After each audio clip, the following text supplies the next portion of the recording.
Hello, this is National Chess Master R. Rats to continue my video series on the correspondence team match played between my video lessons group at chess.com versus CARPE DIEM.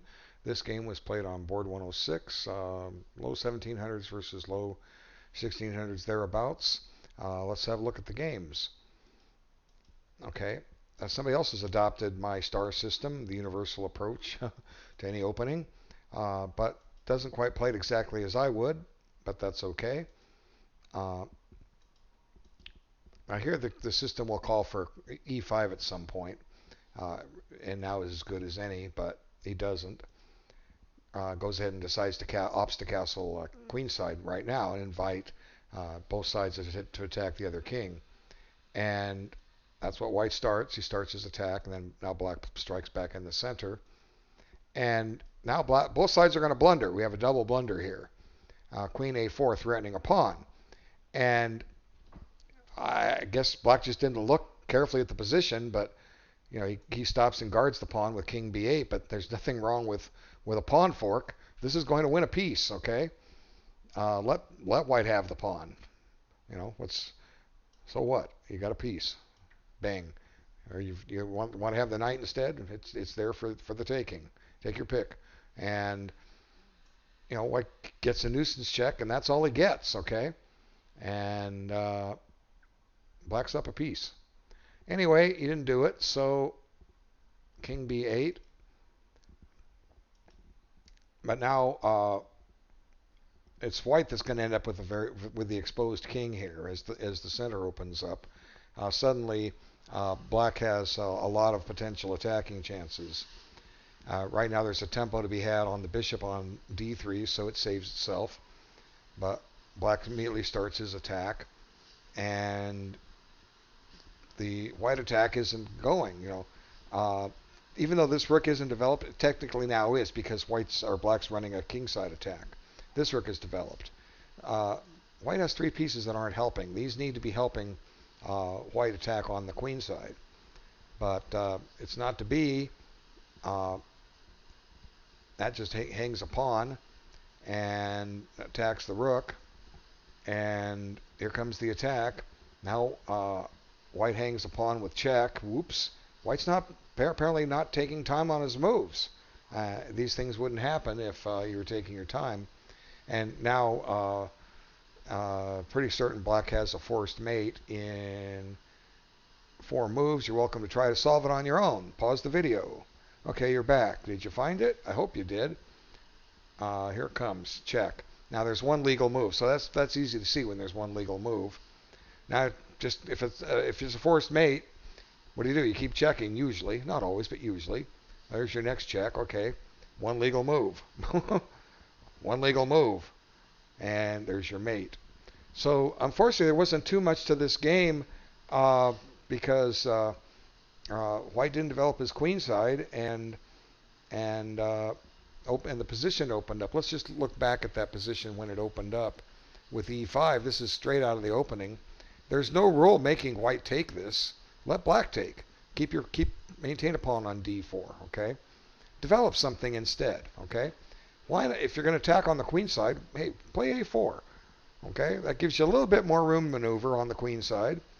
Supports a b5 push. You can still bring your knight to a3. You can put your bishop on d2. Queen can come to b3. You can slide a rook to the b file if you need. Black's going to be attacking your king. That's what happens when you opposite side castle. Okay, that might have been a better continuation. Okay, let's flip the board and look at the other game. And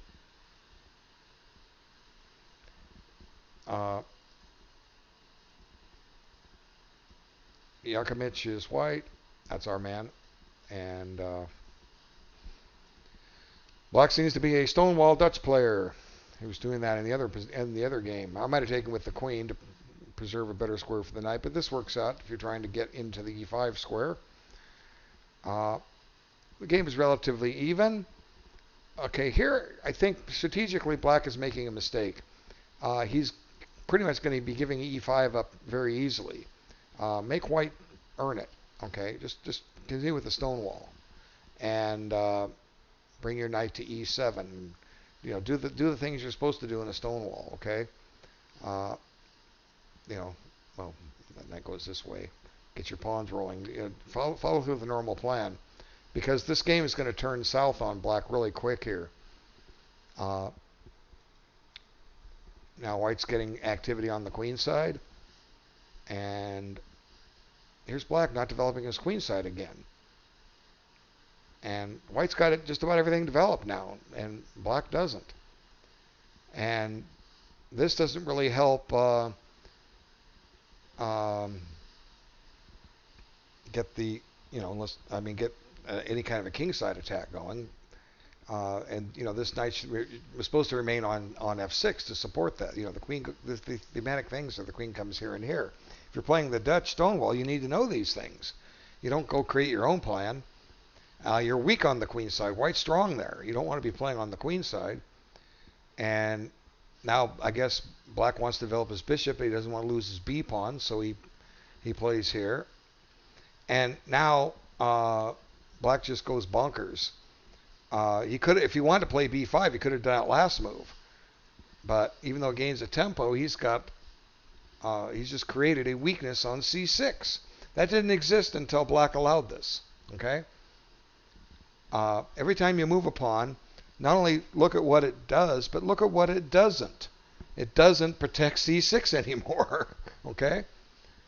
And now black just throws the game away and walks right into a fork. And I was surprised the game goes almost another 40 moves. Maybe it did go that long. Let's see. We're at move 15. It goes to move 56. White's just going to start winning material left and right. And I guess black is playing quick because he overlooks this knight fork. Black's managed to get his queen forked with both sets of rooks. Whoops. What's white ahead? White's ahead a rook and the exchange. And white just happily liquidates. Let's trade pieces. Even though my king side is a little weak, white says, I can stop your mates. And white's up, got an extra pawn, extra 2 pawns in the bank too. And just starts increasing the pressure. Hey, stop and grab a pawn. I might have doubled on the 7th. Okay. But this is okay. White can win any way he wants. And now he doubles on the 7th. And black's got a little bit of nuisance value here. Like I say, we can see why it goes on for a ways. One thing white could have done is at some point back here is, if anything, just liquidate on g7. That'll force the black queen off and the rest is easy.